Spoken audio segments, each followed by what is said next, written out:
Hermanos, buenos días. Qué gusto verles. Vayamos, por favor, a nuestras Biblias a 2 de Corintios, capítulo número 5, versículo número 10.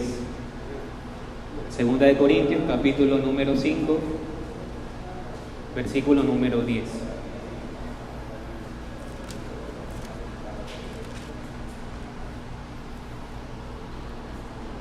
Dice así la palabra del Señor. Porque es necesario que todos nosotros comparezcamos ante el tribunal de Cristo, para que cada uno reciba según lo que haya hecho mientras estaba en el cuerpo, sea bueno o sea malo. Hermanos, hoy nos enfocaremos en un aspecto crucial, creo, importante de nuestra fe, y esto tiene que ver con que Cristo regresará por segunda vez a este mundo. Y regresará con un propósito. Y ese propósito es juzgar a los vivos y a los muertos. Tal como lo dice también el credo de los apóstoles, que es el que estamos estudiando por estos días. Esta doctrina, hermanos, es una enseñanza central de la fe cristiana. No es una enseñanza secundaria. Es una enseñanza central de la fe cristiana porque nos dice que habrá un juicio final. Habrá un juicio final realizado por Cristo mismo, cuando Él regrese visiblemente al final de todos los tiempos. Este juicio, según la Escritura, podemos ver que nos dice que será universal, será definitivo y será un juicio eterno.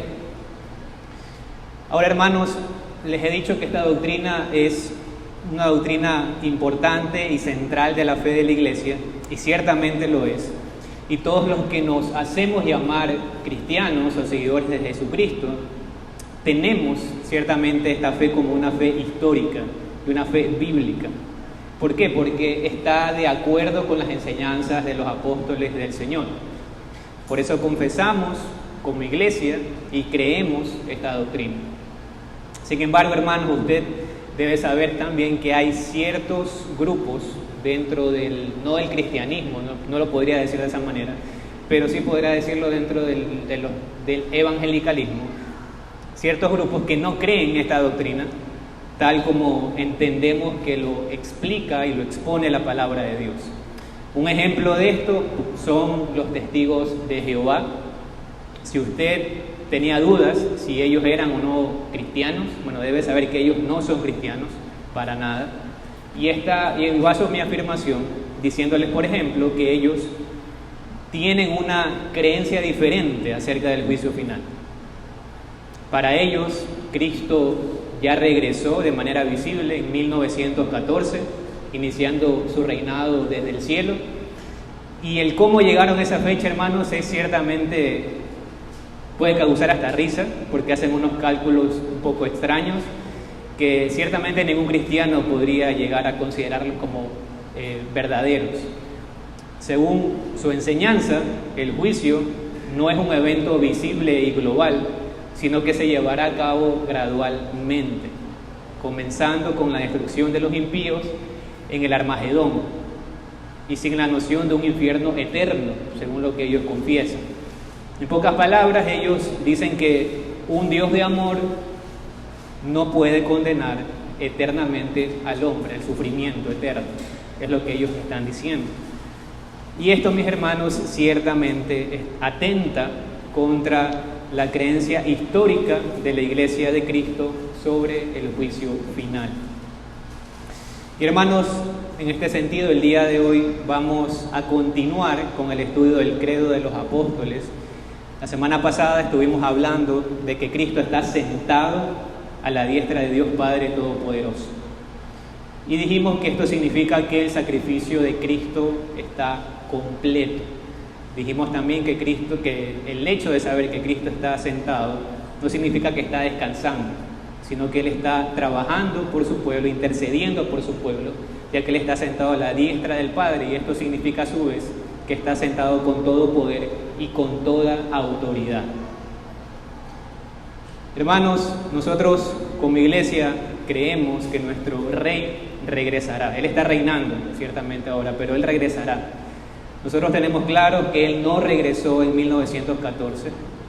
Nosotros tenemos claro que Él subió a los cielos, se sentó a la diestra del Padre. Pero no solo eso, sino también creemos que de allí vendrá a juzgar a los vivos y a los muertos. Y de esto último es precisamente de lo que vamos a estar hablando el día de hoy, que de hecho es el tema del día de hoy, que Jesucristo de allí vendrá, desde los cielos vendrá a juzgar a los vivos y a los muertos. Y el versículo que leímos, hermanos, nos habla de esto, precisamente, nos habla de que Cristo juzgará al mundo y que todos los hombres, todos sin excepción, compareceremos a este juicio. En este juicio, todos los hombres seremos juzgados por nuestras obras. Todos seremos juzgados por nuestras obras. Pero ¿qué significa esto? ¿Qué significa que seremos juzgados por nuestras obras?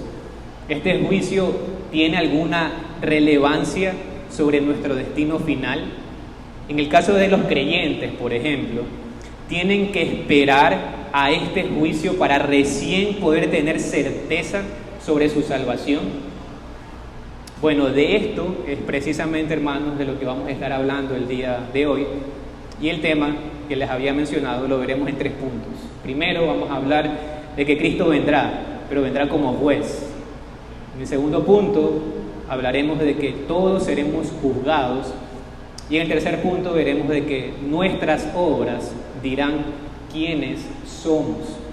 Para finalmente, hermanos, ver unas conclusiones y unas aplicaciones. Pero como lo hemos estado haciendo la semana que hemos estado hablando del credo antes de orar y desarrollar los puntos, quisiera compartir con ustedes el credo de los apóstoles para que a medida que lo vayamos repitiendo, se vaya quedando en nuestra mente. El credo dice así: creo en Dios Padre Todopoderoso, Creador del cielo y de la tierra, y en Jesucristo, su único Hijo, nuestro Señor, que fue concebido del Espíritu Santo y nació de María Virgen, padeció bajo Poncio Pilato, fue crucificado, muerto y sepultado, descendió a los infiernos, al tercer día resucitó entre los muertos, subió al cielo y está sentado a la diestra de Dios Padre Todopoderoso. De allí vendrá a juzgar a los vivos y a los muertos. Creo en el Espíritu Santo, la Santa Iglesia Católica, la comunión de los santos, el perdón de los pecados, la resurrección del cuerpo y la vida eterna. Amén. Oremos, hermanos, entonces, antes de desarrollarlo. Amado Señor, Padre Celestial, Señor, venimos el día de hoy nuevamente a ti en oración, suplicando tu ayuda, Señor, que tú nos asistas el día de hoy por medio de tu Santo Espíritu. Padre, danos luz en esta enseñanza, tanto a mí, Señor, que voy a estar exponiéndola, como también a mis hermanos, Señor, que van a estar escuchando. Te lo ruego en el nombre de tu amado Hijo, el Señor Jesucristo. Amén. Veamos, hermanos, entonces el primer punto. Cristo vendrá como juez. Cristo vendrá como juez. Leamos nuevamente nuestro pasaje, 2 Corintios 5, versículo 10, dice así: porque es necesario que todos nosotros comparezcamos ante el tribunal de Cristo, para que cada uno reciba según lo que haya hecho mientras estaba en el cuerpo, sea bueno o sea mal. Hermanos, el apóstol Pablo habla de que todos vamos a comparecer ante el tribunal del Señor Jesucristo. Eso es lo que él está diciendo textualmente en este versículo que hemos leído. No hay tanto que analizar, no hay tanto que revisar, es lo que él está diciendo textualmente, que todos vamos a comparecer en el tribunal del Señor Jesucristo. Entonces, diciéndonos con esto que Cristo tendrá el papel de juez en este juicio final. Y recuerden que en la predicación pasada, hermanos, dijimos que a Cristo se le había dado todo poder y toda autoridad. Todo poder y toda autoridad. Bueno, esto implica que Cristo tiene el poder y autoridad dado por el Padre para juzgar. No solamente para gobernar, sino también para juzgar. Por eso es que el apóstol Juan, por ejemplo, decía en Juan capítulo 5, porque el Padre a nadie juzga, sino que todo el juicio dio al Hijo, a Jesucristo. Y nosotros creemos ciertamente que Cristo vendrá por segunda vez. Esta también, hermanos, es una doctrina fundamental de nuestra fe, como lo dijimos en la introducción. Y cuando Jesucristo venga, entonces Él vendrá ahora ya como el juez que juzgará a todos los hombres. Vayamos, hermanos, a Juan capítulo 5, versículos del 22 hasta el versículo número 29. Juan capítulo 5, versículo 22 al 29. Dice así la palabra del Señor: porque el Padre a nadie juzga, sino que todo el juicio dio al Hijo, para que todos honren al Hijo como honran al Padre. El que no honra al Hijo, no honra al Padre que le envió. De cierto os digo, el que oye mi palabra y cree al que me envió, tiene vida eterna, y no vendrá a condenación, mas ha pasado de muerte a vida. De cierto os digo, viene la hora, y ahora es, cuando los muertos oirán la voz del Hijo de Dios, y los que la oyeren vivirán. Porque como el Padre tiene vida en sí mismo, así también ha dado al Hijo el tener vida en sí mismo. Y también le dio autoridad de hacer juicio, por cuanto es el Hijo del Hombre. No os maravilléis de esto, porque vendrá hora cuando todos los que están en el sepulcro oirán su voz, y los que hicieron lo bueno saldrán a resurrección de vida, mas los que hicieron lo malo a resurrección de condenación. El mismo apóstol Juan, hermanos, también en Apocalipsis nos habla del regreso inminente de Jesucristo. Y aquí en estos pasajes que hemos leído también nos habla del regreso de Cristo. Y si se pudieran citar, hermanos, ciertamente muchísimos pasajes que demuestran que esta doctrina es verdadera, y sin duda en todos ellos vamos a encontrar que la segunda venida de Cristo es ciertamente algo que es inevitable, es una certeza y es algo que no se puede cambiar. Él vendrá, no es una posibilidad. Y en esto, como en todas las doctrinas que tenemos a partir de la Biblia, la palabra de Dios ciertamente no se equivoca al decirnos que Cristo vendrá. Nos da un testimonio fiel y certero de que Cristo regresará inminentemente. Y algo que es importante también destacar de los versículos que leímos del apóstol Juan es que Jesús regresará, hermanos, en toda su gloria y vendrá con toda autoridad para hacer juicio. ¿Pero por qué? Bueno, porque Él es el juez designado por el Padre. Aquel que es la justicia misma, aquel que tiene una justicia perfecta, juzgará al mundo entero. Y si nos trasladamos al momento de la pasión de Cristo, aquel que fue también juzgado injustamente, equivocadamente, cuando estuvo en este mundo, Él regresará como el juez supremo para juzgar todo e impartir verdadera justicia. Hermanos, por ponerles un ejemplo, en un juicio normal del mundo, debido a la corrupción, puede haber muchas ocasiones en las que los jueces pueden cambiar su dictamen y ponerlo a favor de un acusado que es ciertamente culpable. Puede pasar. El culpable a los ojos de los hombres puede verse como inocente e inclusive como víctima. Y esto es porque nuestra justicia es imperfecta, es débil y diabólica. Pero debemos tener claro todos de que Jesucristo, hermanos, es un juez incorruptible. Y por tanto, nosotros, todos, tú, yo, debemos tener la seguridad de que el juicio que será aplicado sobre ti, sobre mí y sobre todos nosotros, al final, será completamente justo. Será completamente justo. Dios el Padre ha puesto el juicio en manos de Cristo, su Hijo. Y debido, hermanos, a que esto es así, los creyentes deben tener una confianza y seguridad, porque ellos saben en quién han creído y en quién han puesto su confianza. Pero los no creyentes deben ciertamente temer, deben temblar, porque no podrán escapar del juicio venidero. Quizás por muchos años se pudieron ocultar del juicio público de los hombres, pero no podrán escaparse del juicio de Cristo. Y esto me lleva a mi segundo punto. Todos seremos juzgados. Todos seremos juzgados. Todos absolutamente compareceremos ante el tribunal de Jesucristo. Todos. Y cuando digo todos, no me refiero exclusivamente a los que estén vivos, por ejemplo, cuando llegue el juicio final, sean incrédulos o creyentes. Cuando digo todos, me refiero a los que estén vivos y también a los que estén muertos. Todos compareceremos ante el tribunal de Jesucristo. Quizás te estarás preguntando en tu mente, ¿los muertos también serán juzgados? Y sí, los muertos también serán juzgados. La Escritura enseña que todos los muertos resucitarán, sean creyentes o no creyentes. Todos resucitarán cuando Cristo regrese por segunda vez, con una diferencia. Los que murieron con Cristo resucitarán para vida eterna, pero los que no murieron en la fe del Hijo de Dios resucitarán para condenación eterna. Esa es la gran diferencia. Entonces, sabiendo que Cristo juzgará a todos, una pregunta válida sería: ¿qué es lo que se juzgará? ¿Qué es lo que se juzgará? ¿Qué es lo que va a juzgar Cristo? ¿Qué es lo que va a considerar Cristo?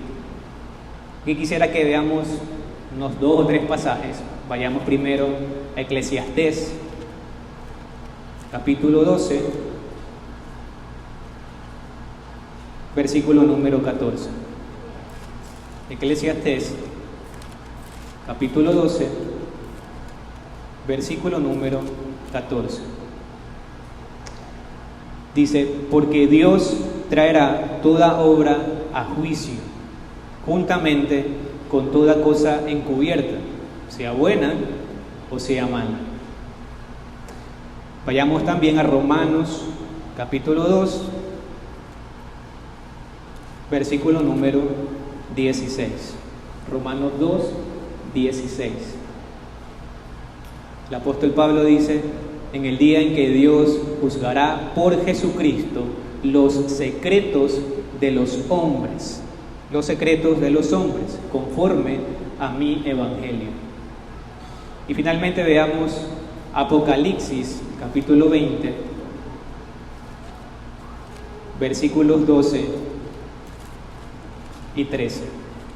Apocalipsis 20, versículos 12 y 13.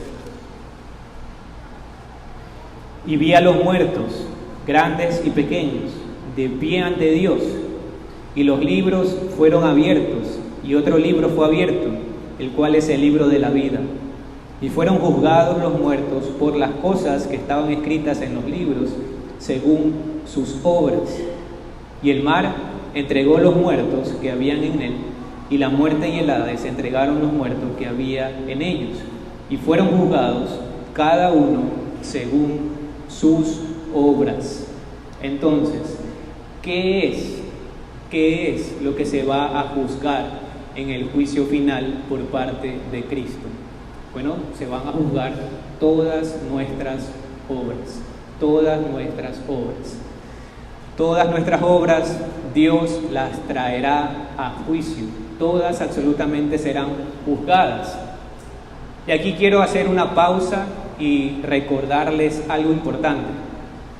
El Dios creador del universo, aquel que es santo y todopoderoso, también es un Dios omnisciente y omnipresente.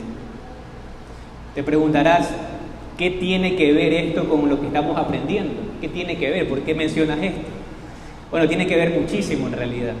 Porque si tenemos claro que Dios conoce todo de cada cosa que pasa en su universo, ya sea del pasado, del presente o del futuro, si tenemos claro que Dios está presente en cualquier lugar del mundo al mismo tiempo, este conocimiento debe hacernos entender que ningún pensamiento, ninguna palabra salida de nuestra boca, ninguna acción hecha por nosotros, ni absolutamente nada ha quedado fuera del conocimiento y de la presencia de Dios. Nada. Conocer esto de nuestro Dios debe llevarnos a vivir vidas santas delante de Él. Sin embargo, a pesar de saber esto y de conocer esto, los hombres seguimos viviendo como si pudiéramos escondernos de Dios y como si pudiéramos escondernos de su presencia. Intentamos ocultar nuestros pensamientos, intentamos justificar nuestras palabras y encubrir nuestras acciones, creyendo en el fondo, equivocadamente, que podemos evadir su mirada y que podemos escondernos de su presencia. Pero hermanos, esta actitud solo revela una cosa: nuestra necedad y nuestra tendencia al pecado, como lo hicieron nuestros primeros padres en el jardín del Edén. Vivimos ciertamente como si Dios no existiera, vivimos como si pudiéramos nosotros ocultarnos de Dios, cuando en realidad Él lo ve absolutamente todo y es imposible que podamos ocultarnos de su presencia.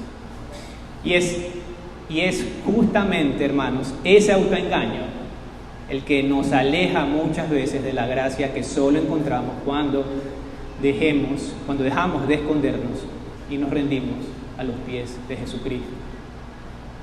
Entonces, habíamos dicho que Dios traerá toda obra a juicio. Eso es lo que Cristo va a juzgar. Habíamos dicho también que nadie escapará de este juicio, que incluye esto tanto a los vivos como a los muertos. Todos seremos convocados al tribunal de Jesucristo. Todos, grandes y pequeños, hombres y mujeres, ricos y pobres, creyentes e incrédulos, todos serán juzgados. Será un juicio personal, es decir, cada uno será juzgado y a cada uno se le impartirá justicia, es decir, será un juicio justo. En este juicio, como dice Romanos, lo oculto será revelado.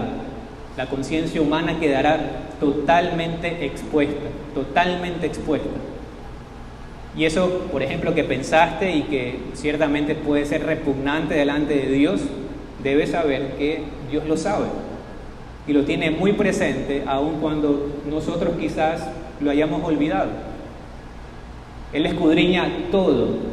Por tanto, nadie podrá esconderse de Dios. Ninguno de nuestros pensamientos podrá quedar oculto delante de Dios.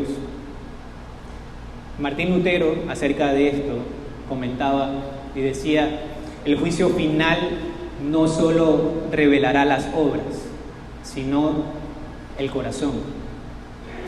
El juicio final no solo revelará las obras, sino el corazón.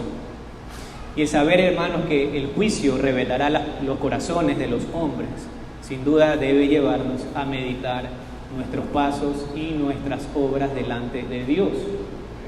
Y esto me lleva a mi tercer punto. Nuestras obras dirán quiénes somos. Nuestras obras dirán quiénes somos. Hermanos, es necesario que todos nosotros comparezcamos ante el tribunal de Cristo para que cada uno reciba según lo que haya hecho mientras estaba en el cuerpo, sea bueno o sea malo. Es lo que dice el apóstol Pablo en el versículo que leímos de 2 de Corintios, capítulo número 5. Veamos ahora un pasaje en Mateo. Acompáñenme a Mateo capítulo 25.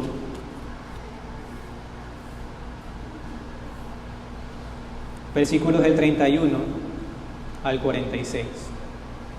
Mateo capítulo 25, 31 al 46. Cuando el Hijo del Hombre venga en su gloria y todos los santos ángeles con él, entonces se sentará en su trono de gloria y serán reunidas delante de él todas las naciones y apartará los unos de los otros como aparta el pastor las ovejas de los cabritos. Y pondrá las ovejas a su derecha y los cabritos a su izquierda.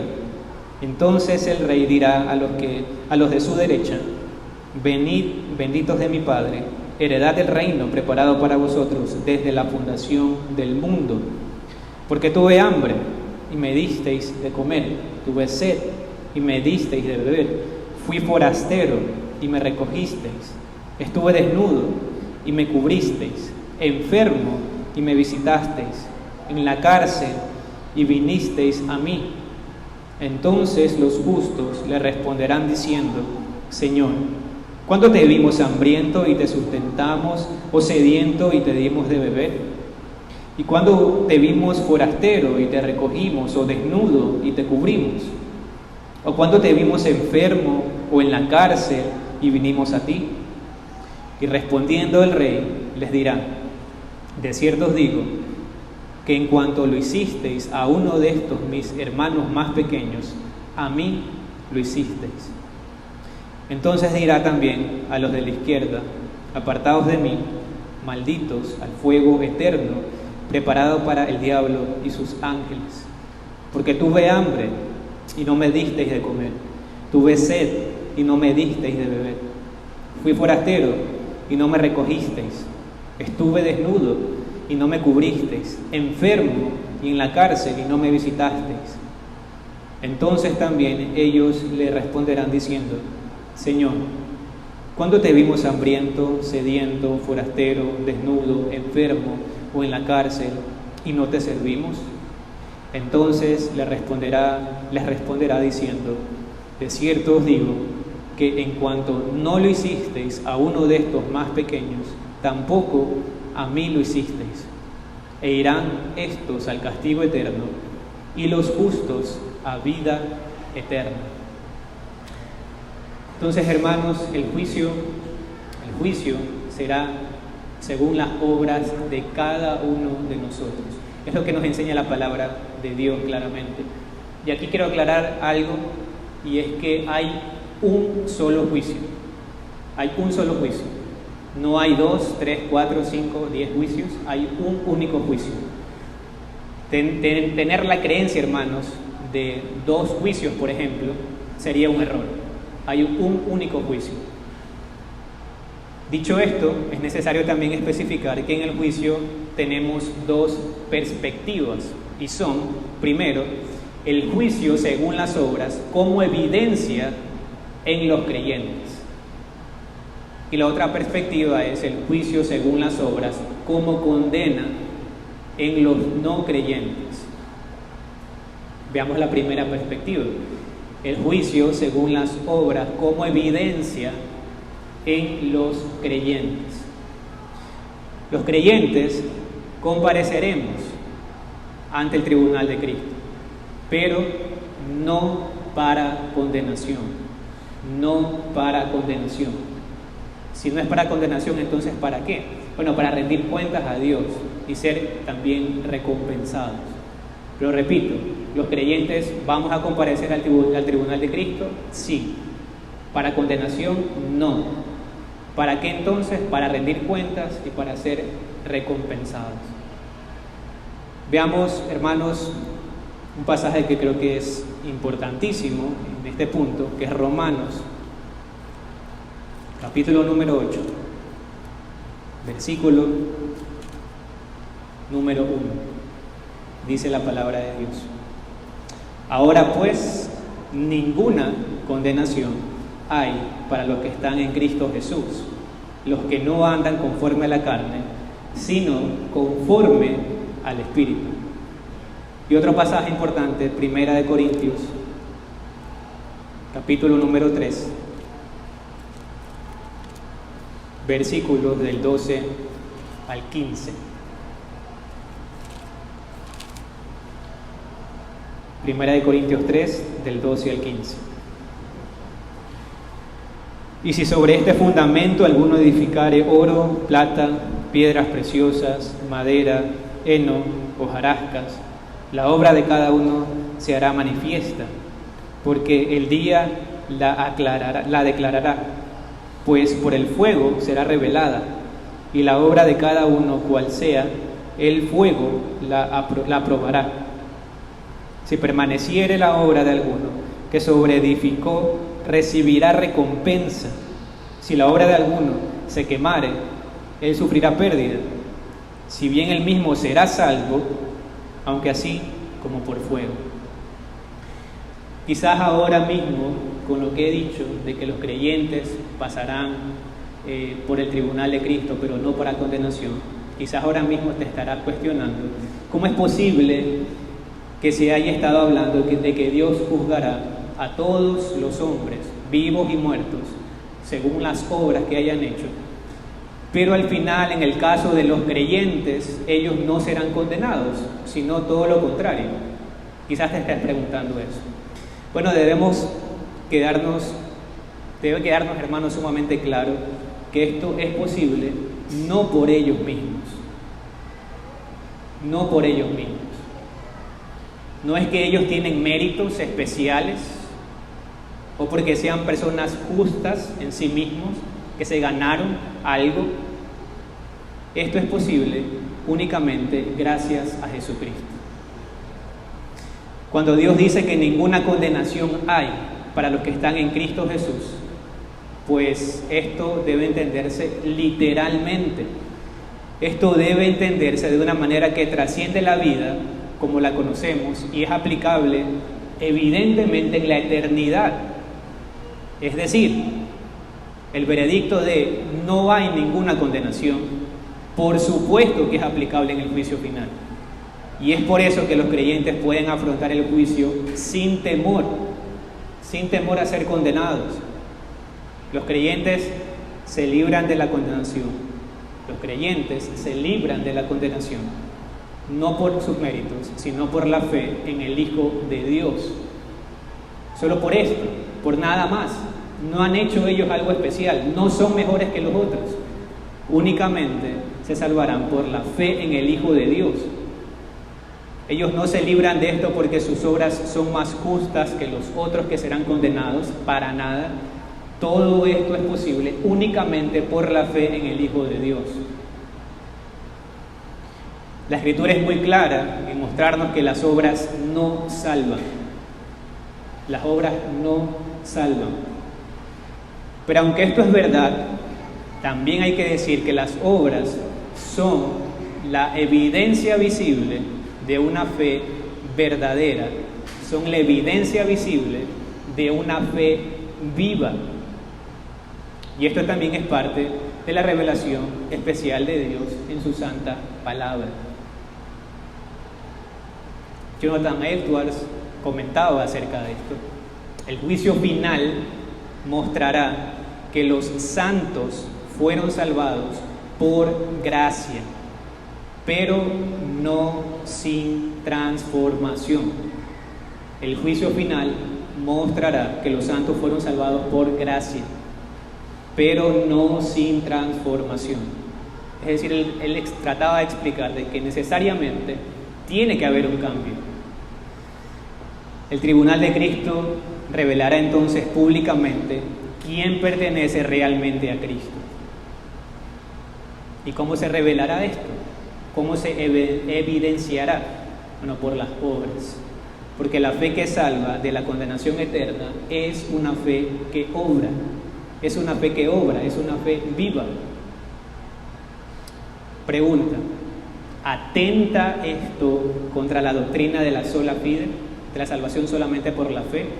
Para nada, más bien la reafirma, porque en la doctrina, hermanos, de la sola fide, las buenas obras ciertamente no son el medio de salvación, pero sí confiesa que son el fruto inevitable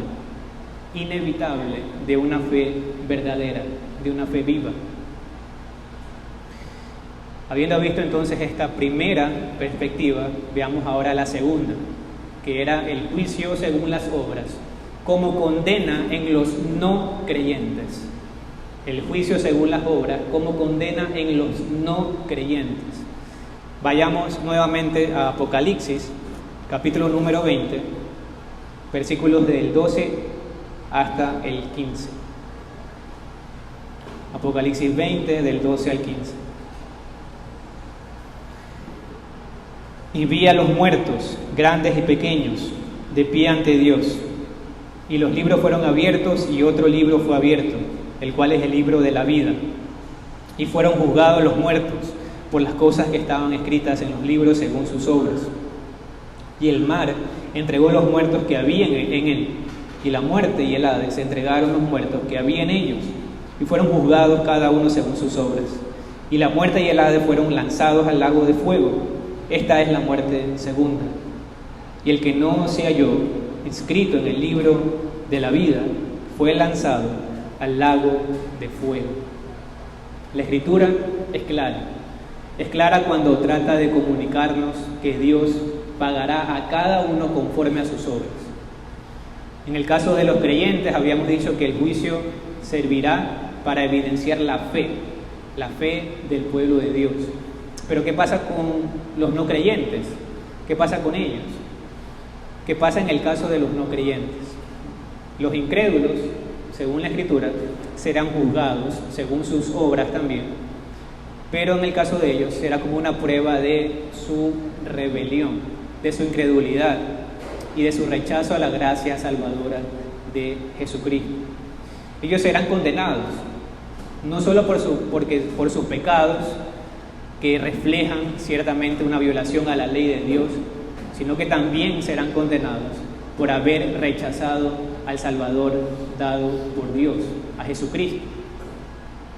Juan 3:18 dice: el que en Él cree, es decir, Jesucristo, no es condenado, pero el que no cree ya ha sido condenado, porque no ha creído en el nombre del unigénito Hijo de Dios. Entonces, algo que debe quedar claro es que todos aquellos que han violado los mandamientos de Dios, todos aquellos que han rechazado a Cristo, merecen ser condenados. Y eso es justicia, hermanos. No hay injusticia en Dios en esto. El juicio será justo, el juicio será sin error. Cada acto, cada palabra, cada pensamiento quedará expuesto. Cristo no mentía cuando dijo que de toda palabra ociosa que hablen los hombres, de ella darán cuentas en el día del juicio. Cristo ciertamente no mentía cuando dijo eso. Y así ciertamente va a ocurrir, así ocurrirá. Todos los hombres estaremos desnudos delante de Dios, todos. Y si tú has negado y despreciado a Cristo, si has blasfemado su nombre y lo has considerado un simple pensador, un simple filósofo, o crees que es un ídolo más de este mundo, bueno, debes saber que ese Cristo que hoy desprecias, ese Cristo que puede salvarte eficazmente a todo aquel que cree y viene a Él, a ese mismo Cristo es al cual también tú te vas a enfrentar en el día final. Tú estarás delante de su tribunal, pero ya no estarás delante de ese Cristo Salvador, porque para entonces será demasiado tarde, para entonces va a ser muy tarde. Entonces te enfrentarás con Jesucristo, el juez, y este juez tiene el poder de condenar tu alma eternamente. Entonces, las obras de los no creyentes, las cuales serán juzgadas, demostrarán su incredulidad, su injusticia y su rechazo al Evangelio de Cristo. Mientras unos serán reconocidos como hijos de Dios y recibirán gloria, otros serán echados fuera, lejos de la presencia del Señor por la eternidad. Mientras para unos el castigo eterno y ser arrojados lejos de la presencia de Dios es simplemente dejar de existir para siempre, como lo sostienen los testigos de Jehová. Para la Iglesia de Cristo, el castigo eterno es una separación consciente y sufrimiento eterno de todos aquellos que no han creído en el Hijo de Dios. Ellos serán rechazados y serán echados al horno de fuego. Y según la Escritura, como dice, allí será el lloro y el crujir de dientes. Entonces, para cerrar este punto, tengan claro que tus obras no te salvarán, pero sí revelarán quién eres en realidad, si eres de Cristo o si eres del mundo. A manera de conclusión, hermanos, hoy hemos visto que Cristo vendrá de los cielos con un propósito: juzgar a los vivos y a los muertos. Y esta afirmación la puedo resumir en 3 puntos. Primero, Cristo vendrá por segunda vez, y su regreso a este mundo será como el juez glorioso y supremo. Y esta afirmación, hermanos, es ciertamente una doctrina fundamental de nuestra fe. Cristo regresará como juez con todo poder y autoridad. Segundo, todos compareceremos ante el tribunal de Cristo, vivos y muertos, todos, sin excepción. Y tercero, seremos juzgados según nuestras obras. Para los creyentes será una confirmación pública de su fe, para los no creyentes una demostración justa de su condenación. Y finalmente, amigo que estás aquí, como has escuchado el día de hoy, tú no podrás escapar delante de Cristo, tú no podrás esconderte del tribunal de Cristo. El juicio será ineludible, nadie podrá escaparse. No es suficiente solo escuchar de Cristo, no es suficiente solo tener el deseo de conocer más de Dios, no es suficiente que compartas con personas que conocen de Cristo, no es suficiente con que algún conocido, algún amigo, algún familiar conozca y siga a Jesús. Nada de esto es suficiente si tú no das el siguiente paso. Y ese siguiente paso es poner tu confianza completa y únicamente en Jesucristo. Ese siguiente paso también es reconocer tus muchos pecados y pedirle perdón a Dios, rogándole que te ayude a dejarlos atrás. Dios juzgará todas nuestras acciones, todas tus acciones, tus palabras y pensamientos, todas serán juzgadas por Dios. No creas que podrás llegar delante de Dios y decirle que tuviste el deseo, la intención de seguirlo, pero al final del camino nunca te animaste a seguirlo de corazón. Eso no será suficiente argumentar esto. Lo único que puede librarte de la condenación eterna es poner tu fe en la persona que Él envió, su Hijo, Jesucristo, en Cristo el Salvador. Entonces, querido amigo o amiga, si escuchaste hoy su voz, no endurezcas tu corazón. Y creyente que estás aquí, según el testimonio de las Escrituras, nosotros no debemos temer el juicio venidero si estamos en Jesucristo. Pero sí es necesario vivir una vida que refleje esa fe que tenemos con frutos verdaderos, que honren a nuestro Dios. Y hermanos, ciertamente nuestra vida es breve, por lo tanto debemos vivir con sentido de urgencia en obedecer a Dios y en cumplir lo que Él demanda de nosotros. Uno de los hermanos que escribió los libros del Nuevo Testamento, Santiago, decía: ¿qué es nuestra vida? Bueno, ciertamente es neblina, que se aparece por un poco de tiempo y luego se desvanece. Hermanos, el tiempo es ahora. No espere señales de parte de Dios, no espere confirmaciones para algo que es evidente y que Dios se lo está diciendo en su palabra, y eso debe ser suficiente para usted. Si usted ha entendido hoy que las buenas obras evidencian la fe que usted dice tener, bueno, pues esforcémonos en caminar sobre esas buenas obras que nuestro mismo Dios ha preparado de antemano para que podamos caminar en ellas. Esforcémonos en este sentido, en cumplir los mandamientos que nuestro Dios nos ha dejado en su palabra. Y no caigamos en el error de pensar que ya hemos llegado a la meta, porque esa carrera de la fe, hermanos, se acabará en nuestro último segundo de vida.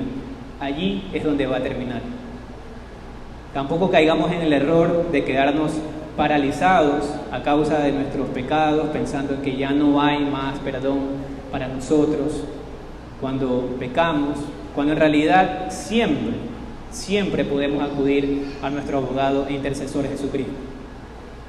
Hermanos, Entendiendo esto, glorifiquemos a nuestro Dios con nuestra vida, glorifiquemos a Dios con nuestra obediencia, glorifiquemos a nuestro Dios con nuestra fidelidad a Él.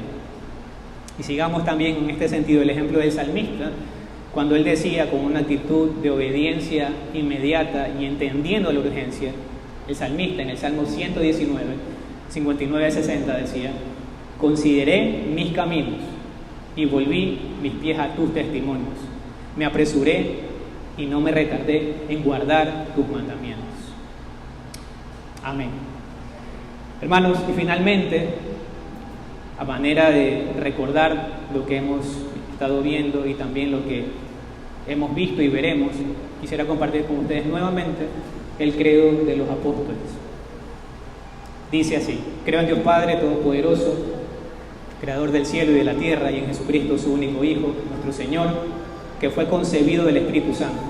Nació de María Virgen, padeció bajo Poncio Pilato, fue crucificado, muerto y sepultado, descendió a los infiernos, al tercer día resucitó de entre los muertos, subió al cielo y está sentado a la diestra de Dios Padre Todopoderoso. De allí vendrá a juzgar a los vivos y a los muertos. Creo en el Espíritu Santo, la Santa Iglesia Católica, la comunión de los santos, el perdón de los pecados, la resurrección del cuerpo y la vida eterna. Amén. Oremos, hermanos.